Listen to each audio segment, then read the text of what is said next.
Hello students, welcome to my YouTube channel MMD study point.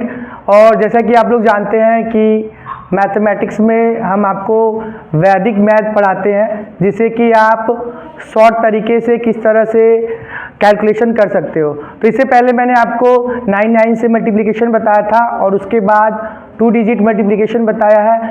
Finally आज हम सीखेंगे कि 3 डिजिट के मल्टीप्लिकेशन को हम सिंगल लाइन में कैसे करें। तो चलिए शुरू करते हैं। सबसे पहले क्वेश्चन लिखते हैं। सपोज ये आपका क्वेश्चन है 2 3 4 इंटू 2 3 2। अब ये क्वेश्चन है, अब इसे हम सॉल्व करेंगे सिंगल लाइन में। तो सबसे पहले आपको, जब ये 3 डिजिट है, सबसे पहले मैंने आपको बताया था कि अगर 2 डिजिट है तो 11 का हमें स्क्वायर रूट निकालना है, और जब 3 डिजिट है तो हमें 111 का।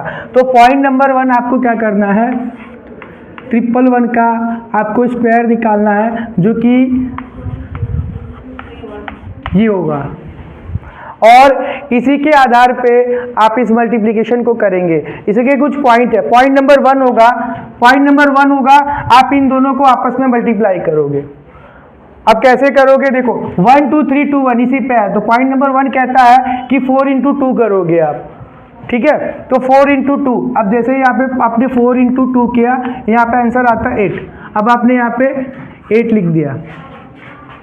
अब अगला स्टेप पॉइंट नंबर 2। अब पॉइंट नंबर 2 में आप देखो, ये हमेशा लेफ्ट टू राइट जाएगा, हमेशा याद रखना लेफ्ट टू राइट जाएगा ये। तो लेफ्ट टू राइट का मतलब है कि अब यहाँ पे देखो क्या लिखा हुआ है 2।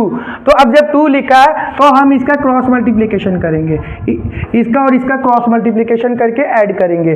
तो यहाँ पे आप देखो 3 2 ज़ा 6 एंड 4 3 ज़ा 12, 12 प्लस 6 18, कितना होता है 18। तो पॉइंट नंबर 2 यहाँ पे देखो 3 इंटू 2 मतलब 6 हो गया, और प्लस 4 इंटू 3 12, तो कितना होता है 18। अब यहाँ पे हमने 18 को 8 यहाँ पे लिखेंगे, 1 हम इन हैंड रखते हैं। स्टेप नंबर 2 क्लियर हो गया। अब स्टेप नंबर 3। स्टेप नंबर 3 में आपको क्या करना है, इसको इससे मल्टीप्लिकेशन करना है, इसको इससे मल्टीप्लिकेशन करना है, इसको इससे मल्टीप्लिकेशन करना है, और तीनों को ऐड कर देना है।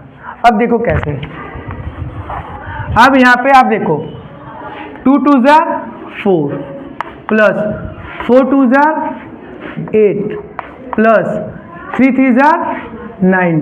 अब इसको आप ऐड करो, 8 प्लस 4 कितना होगा 12, 12 प्लस 9 कितना होगा 21। अब 21 है और यहाँ पे हमने 1 लिया था, तो ये कितना हो रहा है 22 हो रहा है, ठीक है। अब यहाँ पे हमने 2 लिख दिया। अब हमारे पास इन हैंड कितना बचा 2। अब फाइनली इसका भी हम क्या करेंगे, यहाँ पे 2 लिखा हुआ है, 2 का मतलब अब वापस हम यहाँ पे आके क्रॉस मल्टीप्लाई इसका करेंगे। अब क्रॉस मल्टीप्लिकेशन इसका करेंगे तो 2 3 ज़ा 6। पॉइंट नंबर 4 यहाँ पे 6 हो गया, 3 2 ज़ा 6, और यहाँ पे इन हैंड हमारे पास कितना है 2। तो 6 प्लस 6 12 प्लस 2 14। अब 14 को हम यहाँ पे 4 लिखेंगे, और इन हैंड हमारा कितना हो गया 1। अब फाइनल यहाँ पे आप देखोगे क्या लिखा 1, मतलब कि इसका आपस में मल्टीप्लिकेशन, और इसका आपस में मल्टीप्लिकेशन करोगे, इसका मतलब कितना हुआ 2 2 ज़ा 4 प्लस इन हैंड भी आया था 1, तो कितना हो गया 5। अब ये चेक करिए आंसर राइट है या नहीं है। ये मैंने आपको स्टेप वाइज बताया है, तो आपको लगता होगा लेंदी प्रोसेस है, लेकिन ये बिल्कुल भी लेंदी प्रोसेस नहीं है। ये बहुत शॉर्ट टाइम में आप इसको कर सकते हो। आप मान को चलो कि यहाँ पे मैंने आपको लिखा है 3 2 1 इंटू 2 1 2। अब आपको इसको मल्टीप्लाई करना है, तो इसको मैंने आपको सिखाया था, इसमें टाइम लगा। अब इसको मुझे सिखाना नहीं है, यहाँ पे सीधा करो 2 1 ज़ा 2। अब इसको करो 4 और 1 5 हो जाएगा, ठीक है। अब फिर यहाँ पे करो 3 2 ज़ा 6, 2 1 ज़ा 2, 6 प्लस 2 8, और 2 1 ज़ा 2, 8 प्लस 2 10। यहाँ पे 0 1 आ गया, 3 1 ज़ा 3, 2 2 ज़ा 4, 3 प्लस 4 7 प्लस 1 8। अब कौन सा बचा यहाँ पे, कौन सा बचा यहाँ पे, कितने स्टेप हमने इसमें कर लिए हैं।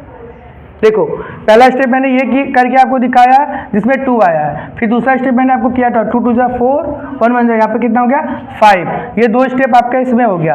अब तीसरा स्टेप मैंने आपको क्या करके दिखाया 3 2 ज़ा 6 1 2 ज़ा 2, 6 प्लस 2 8, और 2 1 जा 2, कितना हो गया 10। तो हमने यहाँ पे कितना लिखा 0, यहाँ पे कितना आया 1, और ये कितना 3 1 जा 3, और 2 2 जा 4, तो 3 + 4 7 + 1 8, मतलब फाइनल हमारा एक ही राउंड बचा है, 3 2 जा 6। जो मैंने आपको रीचेक किया तो फिर भी ये उससे भी कम टाइम में कंप्लीट हो जाएगा। अब जब हम इसकी प्रैक्टिस करेंगे, दोनों कैलकुलेशन आप चेक कर सकते हो सही है या नहीं है, ठीक है। अब उसके बाद में आपको इसको माइंड में प्रैक्टिस करना है। ये आपको इसलिए नहीं सिखाया जाए आप कॉपी पे, जैसे मैं आपको इंग्लिश पढ़ाता हूँ तो मैं आपको ओरल बताता हूँ, ओरल आप प्रैक्टिस करेंगे, सेम इसकी प्रैक्टिस आपको माइंड कैलकुलेशन करनी है, तभी आप जल्दी जल्दी कैलकुलेशन कर पाओगे।